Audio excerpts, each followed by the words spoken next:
The story begins soon after the creation of Pakistan in 1947. The country's founding father, Muhammad Ali Jinnah, was faced with a rather awkward fact. There were almost as many Muslims, if not more, in India than there were in this newly created country of Pakistan.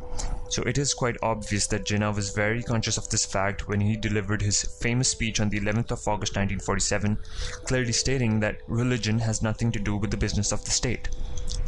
Just 2 years later, an objectives resolution was passed, which was supposed to be a summary of the final constitution. And just guess where a huge chunk of it came from. The work of a man who during the Pakistan movement had actually denounced Jinnah, the chief of Jamaat-e-Islami and an Islamic scholar, Abdul Ala Maududi. Contrary to common belief, he wasn't just another Islamic cleric. He was a well-read and prolific journalist and author. Not only did he challenge the Muslim nationalists of the likes of Jinnah, but he had also managed to offend many Deobandi and Barelvi scholars. So when the 1956 constitution changed the name Republic of Pakistan to Islamic Republic of Pakistan, it did not come as a surprise to many. In 1958, President Iskandar Mirza, who wasn't happy with the constitution, terming it as a selling of Islam for political ends, conspired with the military chief Ayub Khan and dismissed the assembly, and the country's first martial law was imposed. Just 20 days later, Mirza himself was dismissed by Ayub and forced to leave the country. In 1962, Ayub brought a new constitution that highlighted the regime's understanding of Pakistani nationhood to being a Muslim state where the modern and reformist spirit of Islam would guide the country's politics and society.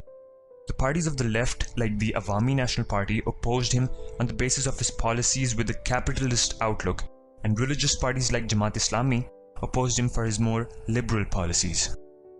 Politics in Pakistan was already getting much complicated by the time Ayub transferred power to Yahya Khan in 1969. In the elections of 1970, Sheikh Mujibur Rahman of Awami League won the highest number of seats in East Pakistan, and the People's Party of Pakistan was the winner in the West. The delay in the handing of power to the Awami League saw the eruption of a full-scale war in East Pakistan. This war resulted in East Pakistan becoming the independent Republic of Bangladesh. In December 1971, the power was handed over to the elected Zulfikar Ali Bhutto's party, the Pakistan People Party.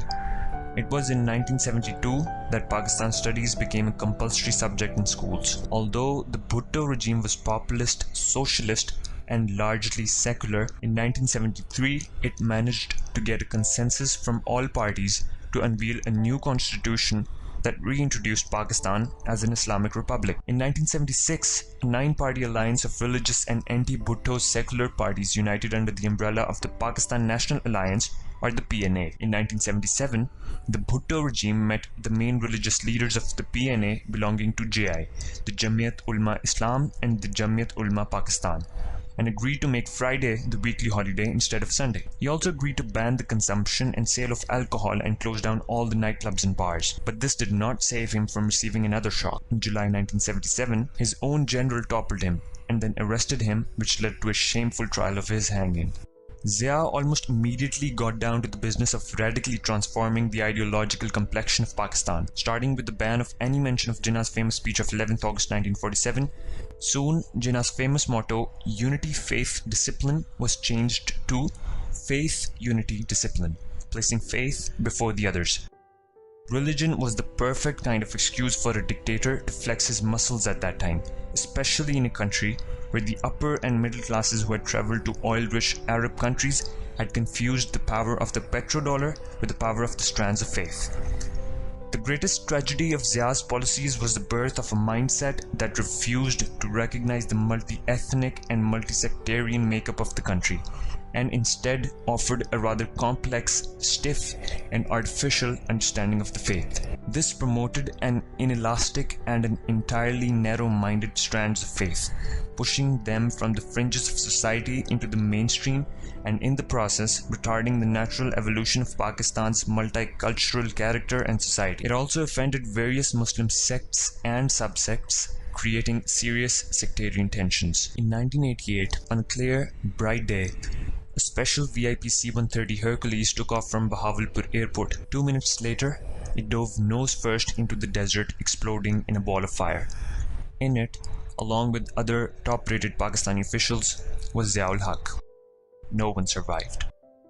Soon, the general elections were held and Benazir Bhutto of PPP became the first woman prime minister in the history of Pakistan. Only 2 years later, President Ghulam Ishaq Khan dissolved the National Assembly, dismissing Bhutto's government on charges of alleged corruption and incompetence. Fresh elections were held and Nawaz Sharif was elected as the prime minister. You would think this time the democracy was finally restored. However, unfortunately, 3 years later, Sharif's government was dismissed for the same reasons: alleged corruption and incompetence. General elections were held. Benazir Bhutto was elected prime minister for her second term. Farooq Lagari, a member of the PPP, was elected as the country's president. Another 3 years went by and President Farooq Lagari dissolved the National Assembly, dismissing Benazir Bhutto's government, which was operating under a cloud of corruption allegations. General elections were held again. This was the fourth time such polls had taken place since 1988. Nawaz Sharif's PMLN party won in a landslide, and he was elected prime minister for the second time. 2 years later, his army chief, General Pervez Musharraf, took power in a coup, placing Nawaz Sharif and other political leaders under house arrest. Pakistan saw another long period of military dictatorship, which finally came to an end when general elections were held in 2008, with Yusuf Raza Gilani elected prime minister and Asif Ali Zardari, Bhutto's widower and now co-chairman of the PPP, replacing Musharraf as president. In 2013, the PPP-led coalition government became Pakistan's first democratically elected civilian-led government to complete its 5-year term in office. A caretaker government was appointed and a general election was set for the 11th of May. Ever since I was a kid, I have heard my dad saying this country is going through critical times. He heard the same thing from his dad, and his dad heard the same words from his. I just have one wish on my mind. I wish I'll be able to tell my kids something else, that this country is on its way towards stability and development. I wish I can tell them that they should be proud of being the citizens of a developed nation and be genuine, proud Pakistanis.